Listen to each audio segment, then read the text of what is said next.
तोशाखाना का मामला सबसे पहले किसने उठाया, तरीकाकार क्या होता है, इमरान ने कितनी करप्शन की, सब सामने आ गया।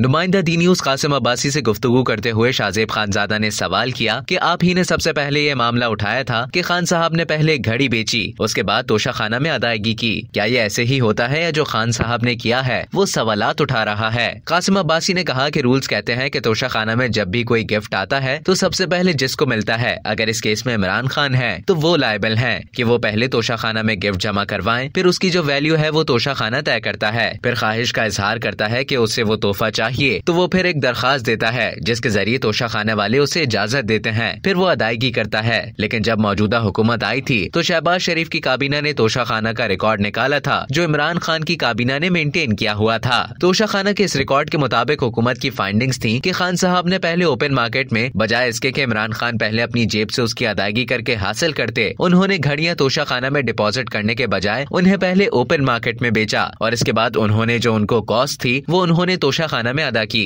इसमें एक और दिलचस्प बात यह है कि इमरान खान की हुकूमत ने पहले 20% की कॉस्ट थी जो उन्होंने 50% कर दी थी। इस घड़ी की असेस्ड वैल्यू 10 करोड़ रुपए थी जो तोशाखाना ने की थी। इमरान खान ने अदायगी 2 करोड़ 17 लाख रुपए की है जो 20% बनती है। बिल्कुल ऐसा ही उन्होंने पहले घड़ी को बेचा है, उसके बाद रकम डिपॉजिट करवाई है। शाहजेब खानजादा ने सवाल किया कि तहकीक बताती है कि अजीब सी बात है, जब मार्केट वैल्यू 10 करोड़ रुपए लगाई गई तो आधी में क्यों खान साहब ने बेच दी। कासिम अब्बासी ने कहा बिल्कुल ऐसा ही है। प्रोसेस ये होता है कि जब तोशाखाना वैल्यू असेस करता है तो 2 लोग पहले मरहले में शामिल होते हैं। इमरान खान ने 10 करोड़ की घड़ी 5 करोड़ में क्यों बेची, इसका जवाब वही दे सकते हैं। इसकी वैल्यू 10 करोड़ रुपए भी इसलिए समझ नहीं आती क्योंकि गिराफ दुनिया के बड़े डायमंड डेवलपर्स में से है, इसको पूरी दुनिया मानती है। ऐसा नहीं है कि डायमंड का कोई आम सा डेवलपर है। MDS ने ये सेट जो है खान साहब को गिफ्ट किया था, इस पर उन्होंने पूरा कैटलॉग तैयार किया था जो मेरे ख्याल से 40 सफाहात का है। इस कैटलॉग के मुताबिक इसमें 4000 से ज्यादा डायमंड्स इस्तेमाल हुए हैं। इसका जो वेट है वो 41 किरात से भी ज्यादा है। इस हिसाब से इतनी कम वैल्यू लगाई गई। ये तोशाखाने पर बड़ा सवाल होता है कि इन्होंने इतनी महंगी घड़ी की इतनी कम वैल्यू क्यों लगाई। कहीं इस वजह से तो नहीं किया गया कि खान साहब को वो घड़ी हासिल करनी थी तो इस वजह से इन्होंने इसकी वैल्यू 10 करोड़ लगाई हो। इसकी तहकीकात करने की जरूरत है।